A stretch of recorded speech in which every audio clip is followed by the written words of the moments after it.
Hello, everybody, and welcome to part 26 of our Seeking Harmony conversation. And for today, we are looking at topics that have been newsworthy over the last week. And so some things that stand out are a sense of what is happening with policing in the United States at the moment, and probably there's an echo of it in South Africa as well.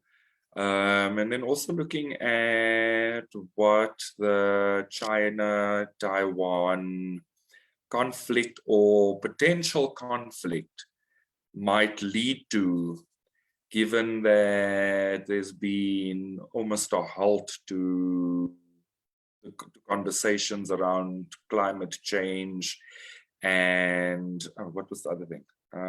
Yeah, climate change and something else. Sage, if you can just remind me, that would be cool.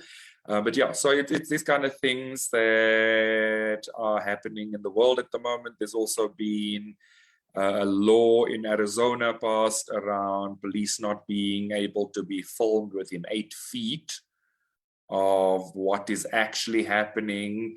In South Africa, there's been mounting calls from various opposition parties around a lack of confidence in the Minister of Police.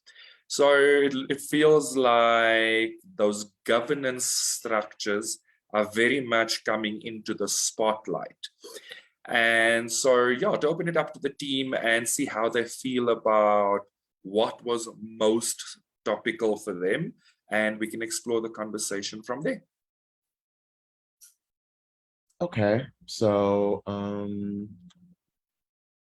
what hit me the most throughout this entire week was finding out that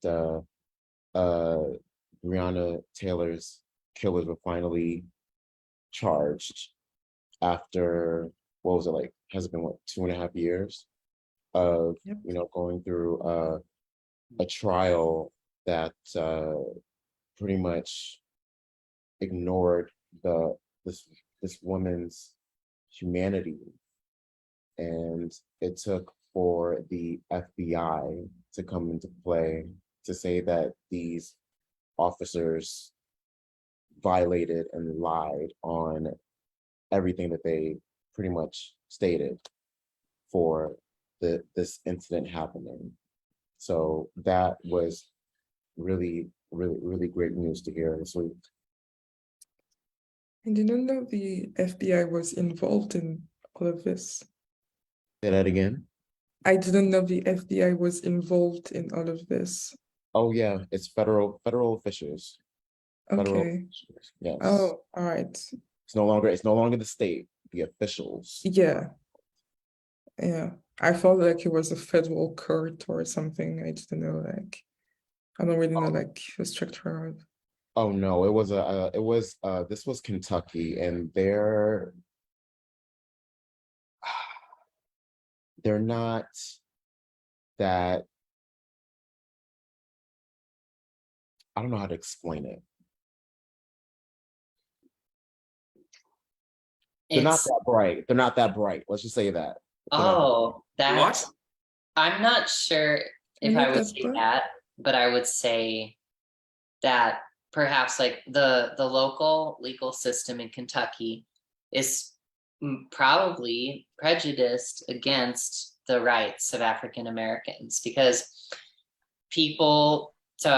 elected officials go and they appoint people to positions in the courts, and the people whom they appoint are going to be the ones whom they see fit to appoint. And yeah, so I could see that investigation like not going well in Kentucky, so yeah. And Also, what's his name, Daniel Cameron, he pretty much disregarded the entire thing as well, especially being an African American himself. So okay, so just for our interest, who is Daniel Cameron?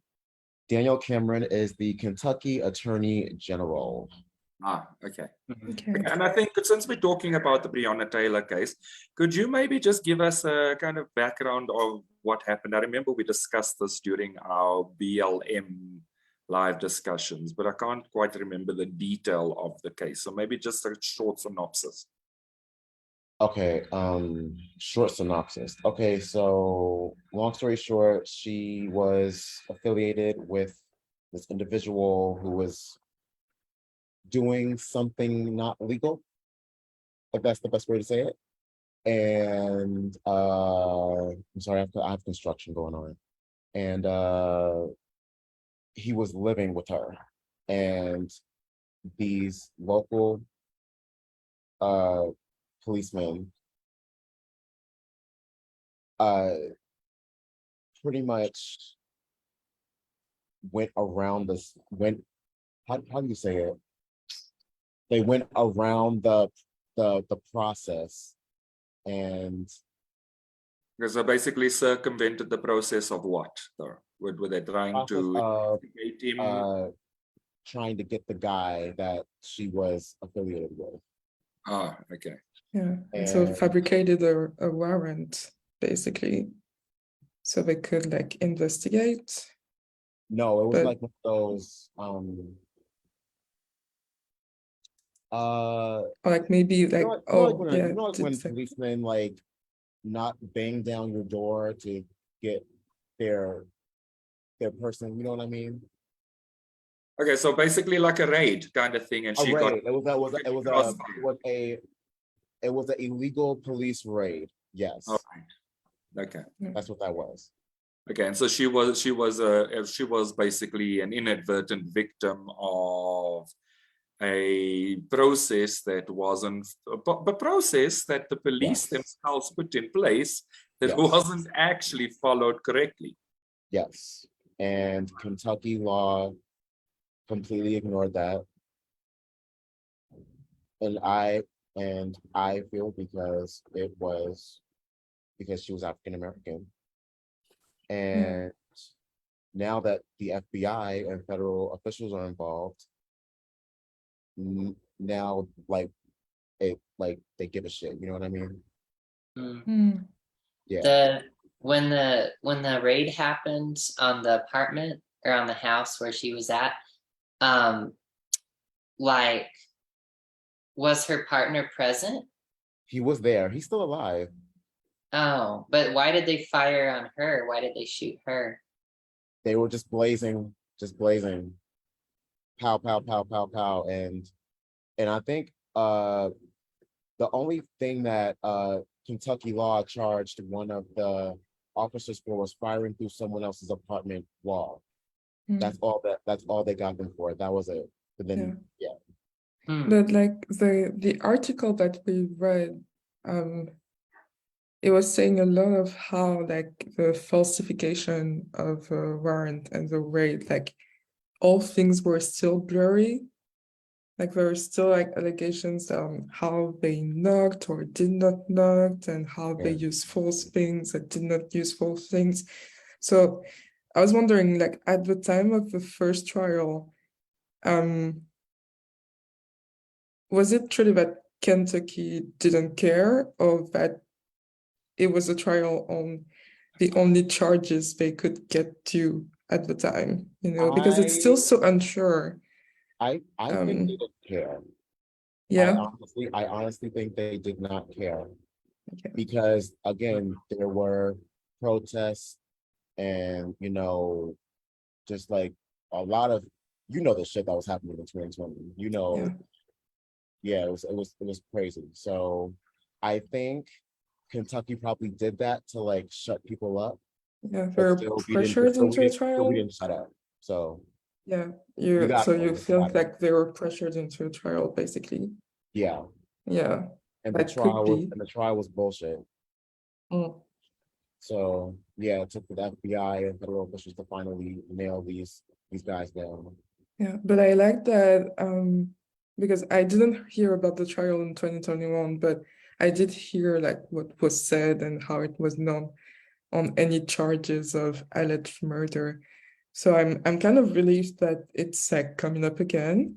And I didn't even know the involvement of the FBI, and I think it's a good thing that, I didn't either. I just found out after reading the article. I didn't Wow. think it was a surprise. It was a good surprise that, federal officials got involved in this. Yeah. Especially after, George Floyd's killers got nailed, Ahmaud Arbery's got Yeah. nailed, and now Breonna Taylor. And it's really, it's a heartwarming feeling to see that. It really Yeah. is. And also the article was like so like under all the things like about the facts and Black Lives Matter and everything, the article was so far, I think, actually like trying to understand where police was questioned about their process and how it could change and how it had already changed things in terms of like administration and jurisdiction. It was like, whoa, like this is a really far work, and it's actually doing something in setting a precedent for how we see police, and the fact that it was admitted that they were training to shoot to kill instead of just defending and arresting. It's like we've been saying that for years, but now it's like on paper and now it's questioned. Yeah, but I think something that you just mentioned is that training around shoot to kill, whereas the sense I have, it would be to kind of disarm and de-escalate. Like, I mean, and I don't know what the guy's name is, but like the article that we also read about somebody being stopped in a traffic stop, and literally 90 rounds of ammunition was fired, 60 of which hit him. Like how many? Like how do you require 90 rounds of ammunition for one person running from the police? Like it just feels like a situation of extremes. Yeah, I think there's a lot of fear and probably like fear, animosity, and judgment, fueling that. And like I feel like obviously like it's not that job of like being a police officer. Yes, it's stressful. You might regularly be in fearful situations that are very challenging, but you have to be trained for that, and you have to be aware, and you have to respond to that, and you have to be aware of your own feelings and how that plays into your responses. And we really only get to see that, what those feelings might be from these incidents, like where 90 rounds were fired and 60 went into one person, or in the Breonna Taylor case, in her apartment, her ex-boyfriend wasn't even there. I just read an article about it because I was curious. Her new boyfriend was in her apartment. The ex who was accused of dealing drugs wasn't even in the apartment. So they busted the door down with a battering ram. The new boyfriend took his gun and shot at them. He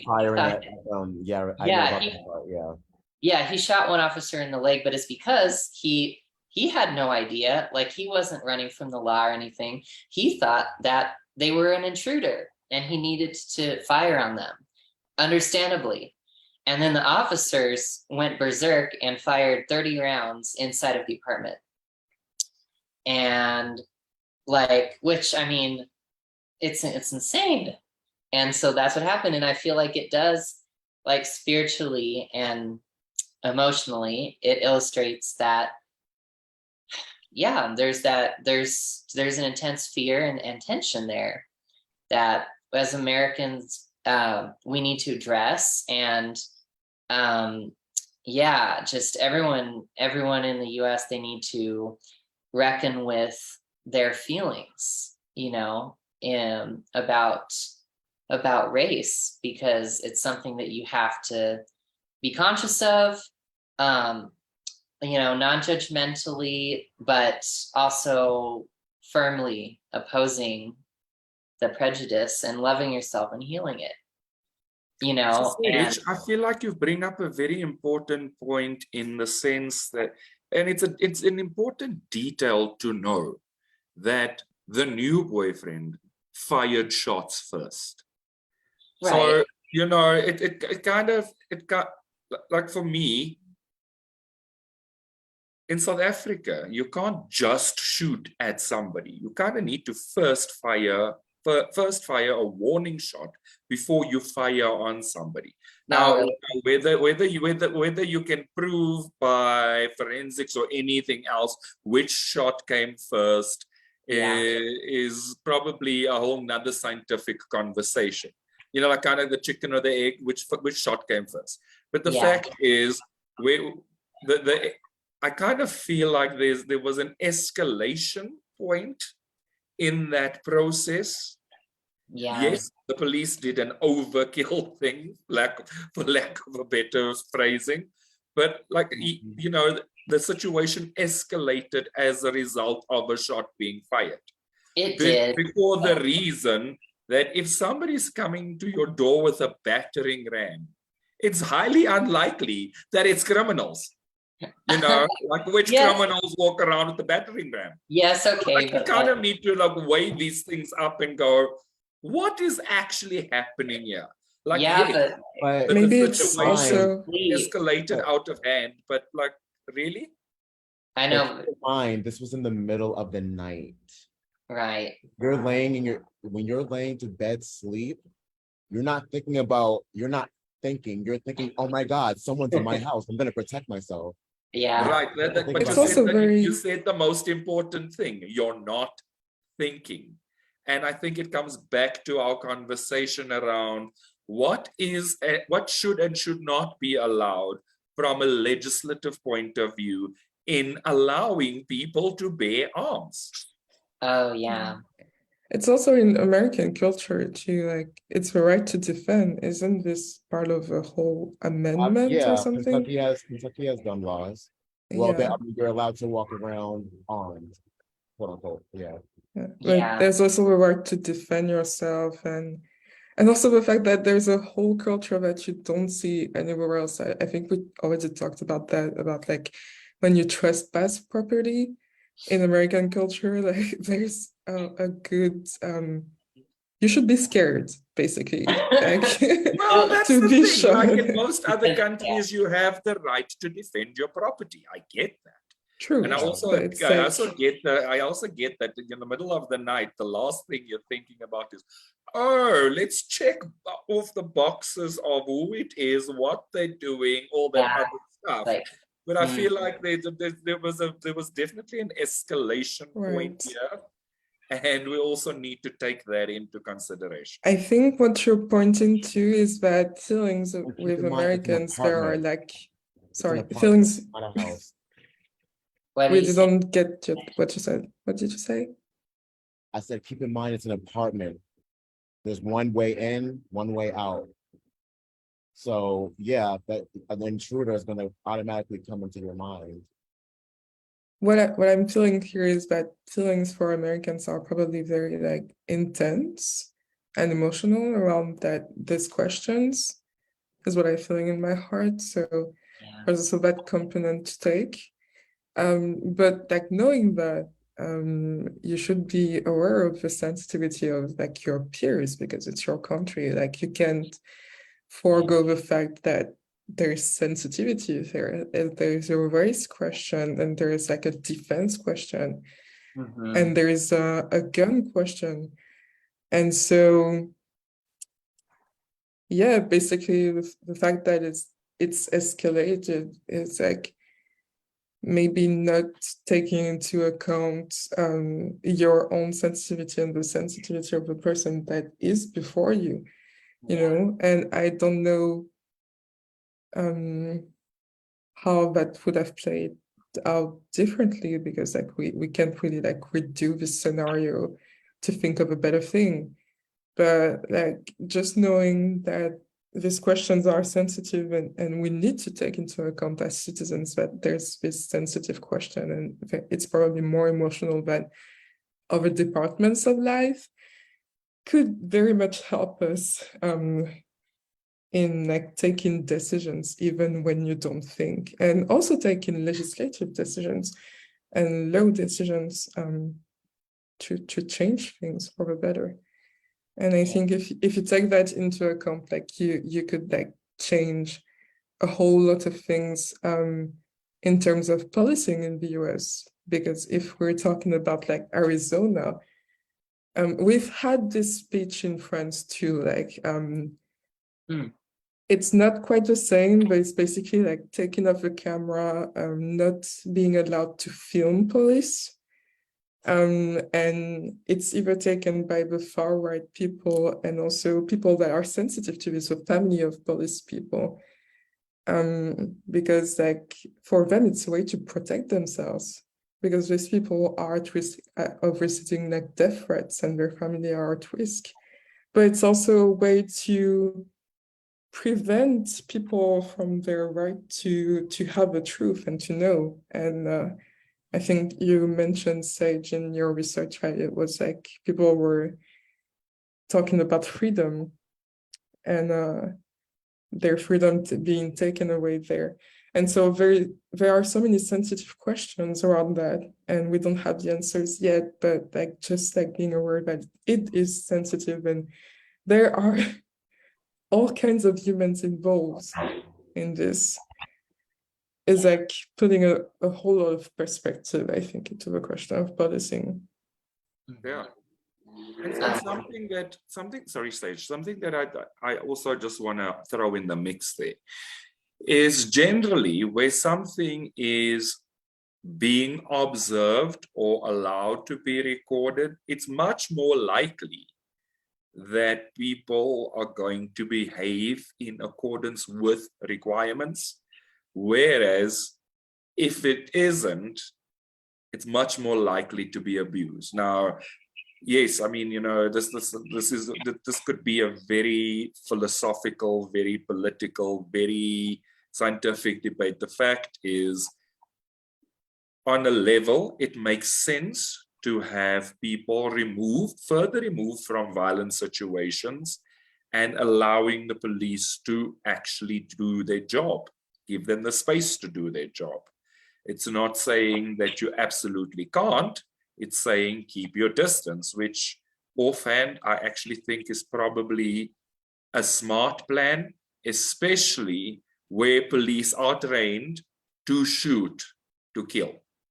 Yeah. So it's likely to prevent people from inadvertently getting hurt because they're too close to the situation as well. So it's also something to take into consideration.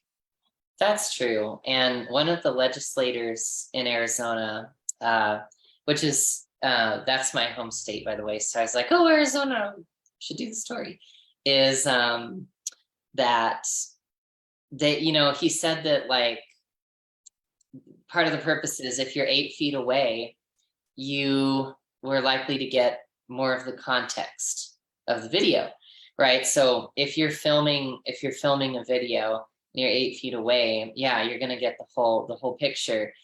And it's true that when you're talking about, you know, legal evidence and any narrative, yeah, a narrative that focuses on a particular point but doesn't talk about these other things can be very like manipulative and damaging. I mean, ultimately the truth will be revealed, and you know, but yeah, it's true. But I mean, I feel like that whole aspect of, is this credible evidence? Is this is this a good sample of evidence, whatever? That's something that comes into play with every single piece of evidence in a courtroom already.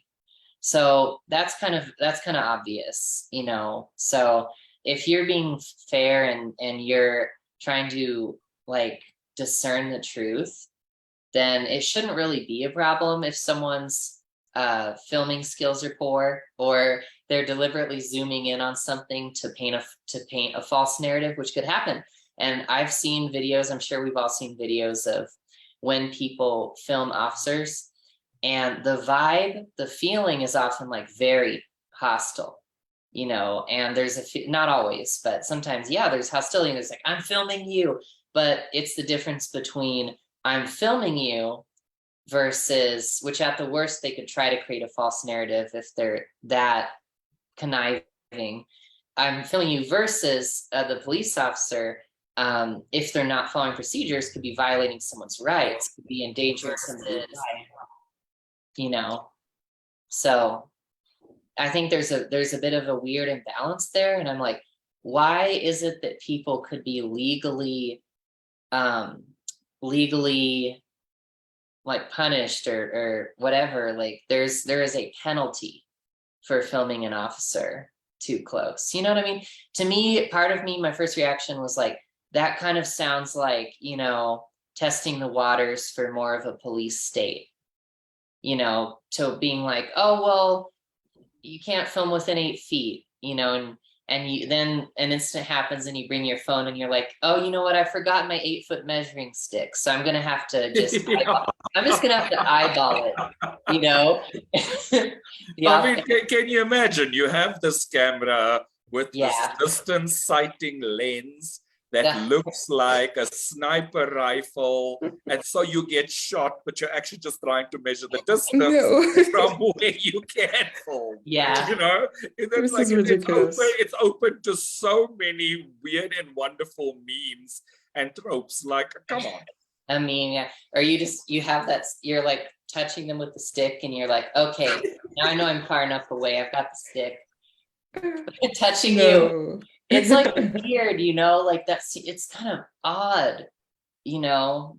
And I feel like unless you have someone filming the person filming it, unless you have filmception, it's going to be hard to tell because it might be the officer's word against theirs, you know. You know what, there's a perfect opportunity for innovation. You know, like a camera with an installed sensor that beeps when you get too close. Yeah. Yeah, that's pretty, I bet that would be easy. Let's do it. You should seriously, you should design that. That's entrepreneurship at its finest. You know, like your camera beeps like a dump truck. Beep, beep, beep, beep. Yeah. Whatever. And you should have a setting. You could be like, you know, if you're filming like a wild bear, 24 feet warning, you know, that kind of thing. Like, I like it. I like it. Yeah. You know, like, I know we're making light of it, but I actually like it. You know, it's whoever wants to take the concept and run with it. I think you could make some money, especially in Arizona. Yeah. No. I understand though. Part of me, I feel in my heart, like part of me, I feel and I understand the feeling of police officers feeling that there's excessive anger, hatred, animosity, hostility. I get that, you know, and whenever I'd like having to talk with someone who's a police officer, like where I work or something, that's the main venue where I get it, you know, because there still has to be respect and humanity from everyone in the situation. Yeah. But at the same time, like when you're a police officer, you're delegated serious authority. And we've seen in America, there's a lot of cases of officers in the justice system not respecting that authority, or, you know what I mean? So where do you turn to from there? So I feel like that it's, you know what I mean? That's why I feel kind of weird about that bill, because I'm like, But I feel that's the challenge of law and justice, and it has always been, is like, how do you quantify and measure this sort of things? Because obviously there is, you know, a goal behind that, but do you protect by measuring feet apart, or like it's weird, but what do you do instead? And I feel like law and justice specifically has, it's just that, like, sometimes it feels a little bit counterintuitive in terms of humanity and ethics, but it's because it's always trying to quantify things that are even difficult to measure from the get-go. So yeah, and I don't know. I mean, this law is like passing is September. It's Yeah. too soon. I'm really not sure about this situation. Like, we can just like there's a reading to it, obviously, and we don't know like who was behind that, what was their intent. So obviously there are a lot of questions, but yeah, we can just like guess here. Yeah. Yeah, I agree with you. And something that I think is probably something that both you and Sage have touched on is kind of what is that feeling from a police person's perspective in terms of their job? Because let's also be honest that job might be fear-inducing. But at the same time, given some of the history and the news we've seen, people's reaction to police, or even just their perception of police, might be fear-inducing, where policing, I think, naturally evolved out of a place of encouraging law and enforcement that brings safety as opposed to bringing fear, bringing discomfort. And I think that's something that's actually been quite topical with police in South Africa, with people saying right now that the Minister of Police is not actually contributing to ensuring that people feel safe through policing.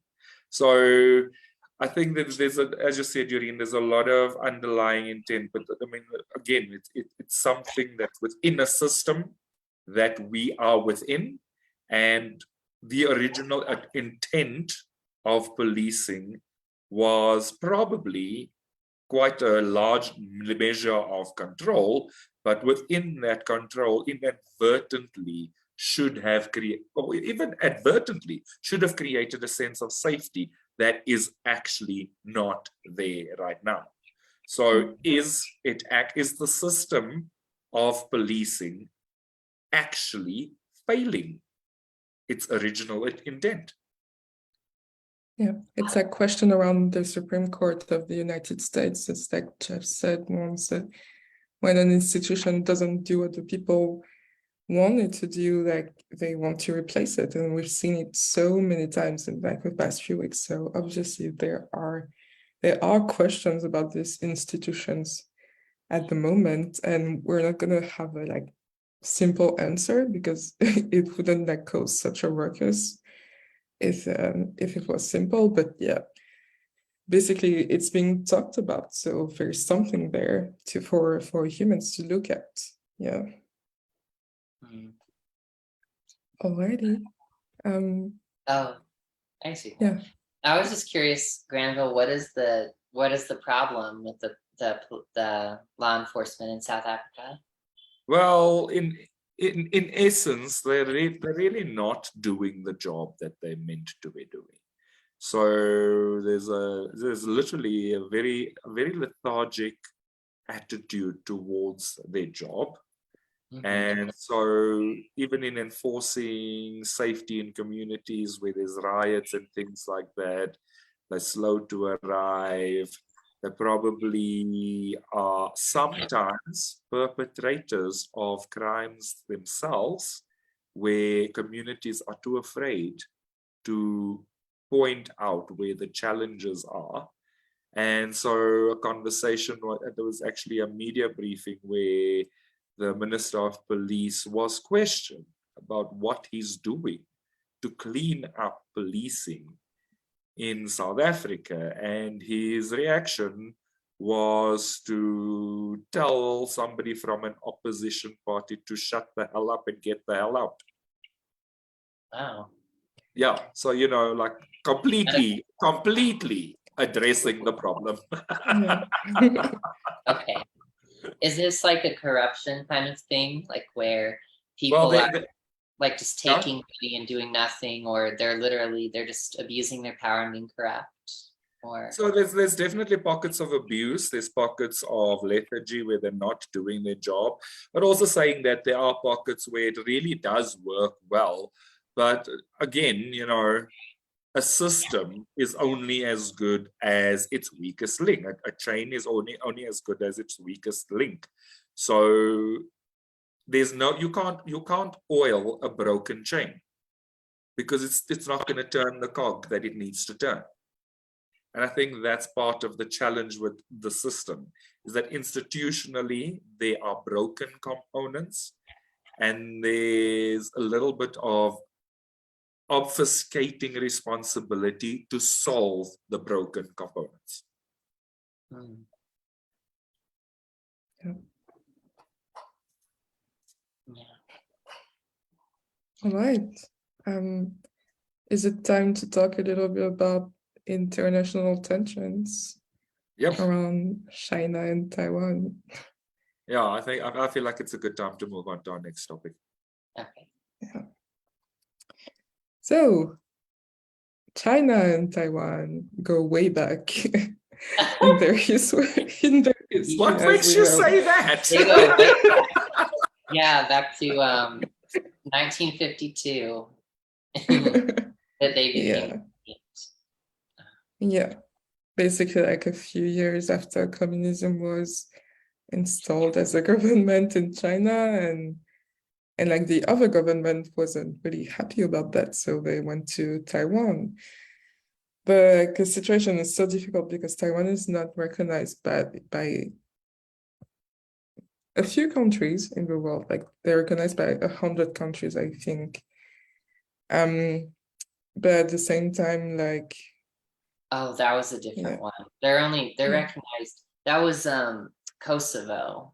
Kosovo. We were talking about earlier. I think Taiwan is way more controversial. It's Yeah. like very, very few countries. No, it's like 30. Sorry, 13. it was like not 130. Yeah. Yeah, and it's so difficult because like everyone is unsure about Taiwan, like and it's like this sort of status quo that I think we're always talking about with like countries like Russia and China, where basically you don't want to put the tangent on one side or the other, because like one would be angering like the big country and the other would also be angering the big country, I guess. I don't know, basically. Yeah. And so it's that I think it's an environmental like tension that we're feeling right now, because it's so difficult, and obviously the US are protecting Taiwan's waters. China, we don't know if it's an aggressor or not yet, so it is a complex question. So yeah. Well, I feel like the details around it and the discussion around it can get pretty complex, I guess, or intricate. Like knowing all this history and all the little things that have gone on and everything that shapes people's narratives about situations and their opinions. But I think that in principle, I feel like the core of it is just really simple, that, you know, the Chinese government is operating on this model that is, it's authoritarian, it's, you know, it's oppressive, it seeks to control, and, you know, it's like an old model of how to govern, the state being like a, yeah, I don't know if that would quite apply. I just remember when I was studying abroad in Russia, a professor that I took a class from was like, the Russian state is a stationary bandit. Like they just sit there and they just collect, they're just a bandit, and they just like take shit from people because they can and they're powerful enough. And it's like a cartel, you know. Like you go and you have your minions, and they take a cut, go intimidate people and extract resources from them and that kind of thing. And I think that's kind of the model that China has, and they're trying to impose that on Taiwan and just try to rake in even more of whatever they want.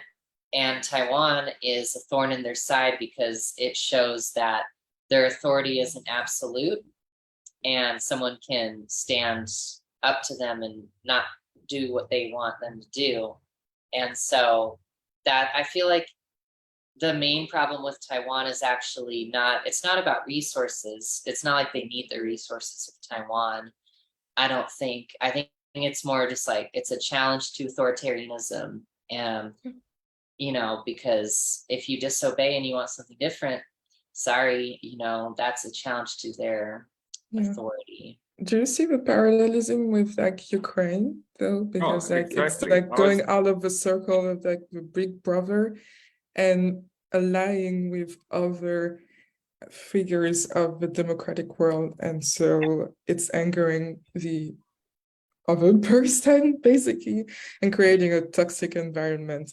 And it's like it's to the point where propaganda is so wild that people from all political sides, no shit, I heard that this week, think that the project of Taiwan is to take over China like they were the aggressor.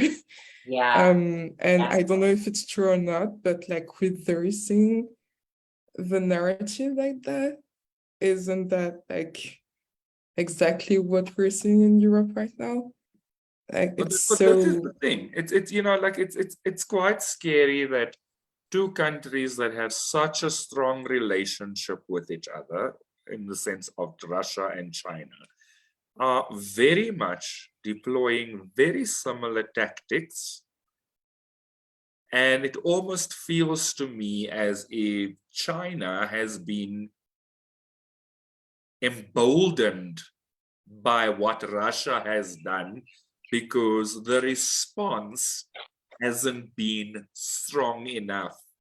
So they're like, well, if he can get away with it, why can't I get away with it? Kind of thing. Because like the misinformation is a very similar strategy. Like what happened? The Russian soldiers were told that they're going to fight a Nazist regime that's trying to reinfiltrate Russia. Now you have this narrative that Taiwan is actually trying to take over China. And you kind of need to look at this and go like, really? Have you ever played Monopoly? Like, at which point does a small house swallow a hotel? Like, come on. Yeah, I don't know, man. Yeah. Like those semiconductors, something trails off randomly. Yeah, it's crazy. But just like, people... it's that thing. It's like the neurons aren't all the neurons aren't all firing. Yeah. Like there's a misfire somewhere, and it's kind of our purpose to look at it and go, well, there's too much of a parallel in these two situations for them not to be related. Mm-hmm. Yeah. And they were all like thinking about it, they were already emboldened by Russia at the very beginning of the war. So I can't even think of right now. And who knows the number of red flags and very obvious fire signs, fire alarms that China has like had over the years, like with Falun Gong people, Uyghurs, Tibetan people, Nepalese, poor people, artists that dare to make jokes that we don't even know if it's related to the government or not, surveying all of their population and like rating them in terms of like good or bad citizens. I mean, look at it.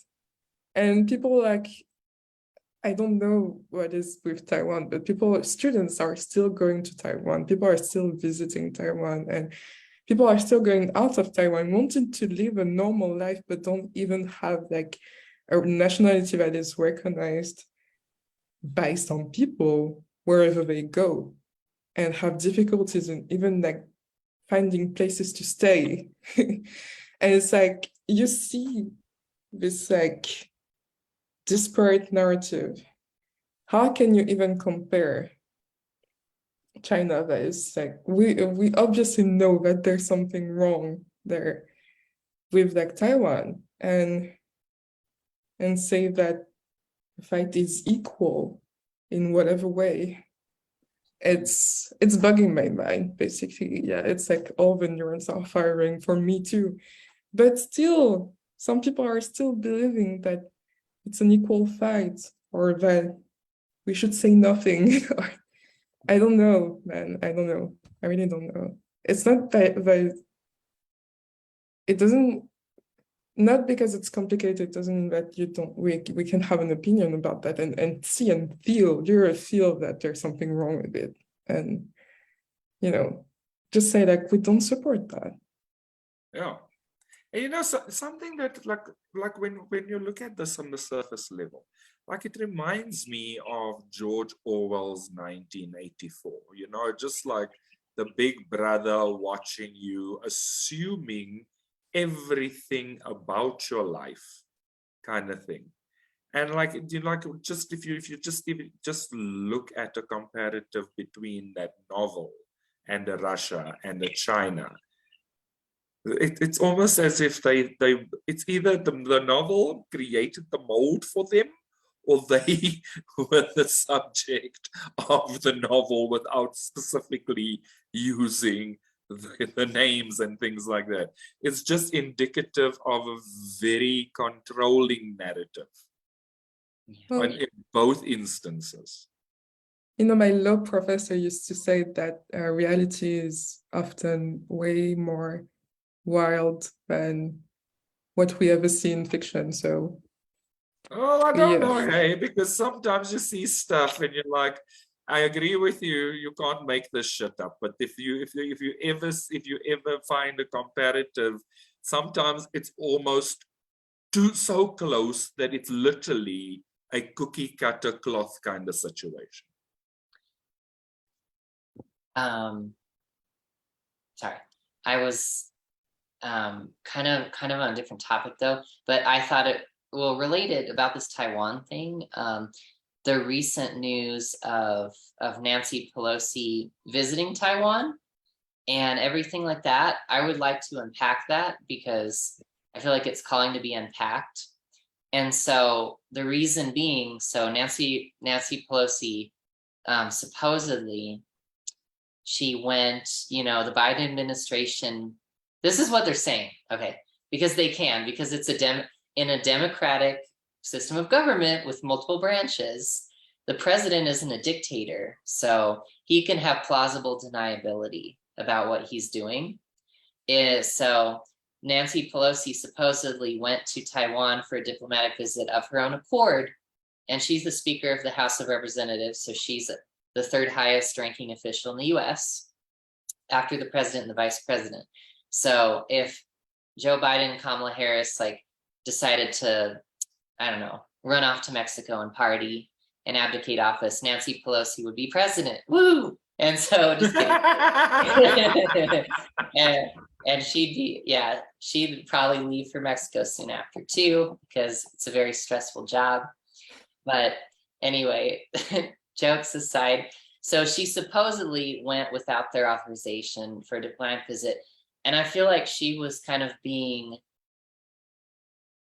what is the right analysis of what she did? Because it's provocative, but it feels like somebody from the US visiting Taiwan, they're allowed to, and that's what the president's press secretary said. They're allowed to visit Taiwan, but it feels like the energy behind it is more like going up to China and being like, what are you gonna do? And the US has had this weird position of, they talk about and they refer to and they treat Taiwan as its own independent country, but their officially stated policy, it's called strategic ambiguity, which is one of the funniest phrases I've ever heard, is to say there's only one Chinese government and ultimately Taiwan needs to be reunified with China or whatever. I know that they say the first part, that there's only one Chinese government. So this is weird. What do you guys make of this? I mean, placing anti-19 Marines in the Taiwanese water was already ambiguous enough. Yeah. And we know, like, it's always been Or is it ambiguous with the really United States. ambiguous? It's No. considered ambiguous in geopolitics, yeah, because they're playing with games with it. I The don't know. Marine? I don't really know. Yeah, I US don't know if it's the United ambiguous. I States. feel like it's very strategic. It's very strategic to take your third highest ranking official Oh, and say this person acted of their own accord. Like Which- there is no ambiguity there. but yeah, but they could, but I don't think that that's true. That I don't think that happened. Ambiguity there. Like Because- honestly, somebody from one of the most powerful nations in the world, Yeah. the third highest ranking official from one of the most powerful nations in the world goes on a hi, I'm here tour, not a chance. Yeah. Yeah. Well, And especially so I feel like I feel like the undercurrent is, don't worry, we got your back. We just can't be seen to have your back too much. yeah, it's like playing with that Mm. that line and stuff like that, and yeah, I understand. It's like the mean girls at school sending the third cheerleader to speak to the nerds so that the nerds back them up for whatever the hell is coming up. Because the president of the cheer squad is not the person that's gonna lower herself to go and speak to the nerds. Right, and Wait, it makes what? a stronger. No, but well, no, that's not quite accurate. I know what you're talking. You lost me. You completely lost me. What? Yeah, he's like You lost saying, to me. Yeah, you're talking about cheerleaders and nerds, and I'm It's completely just an analogy. I'm just saying, you know Oh. what? It's very unlikely.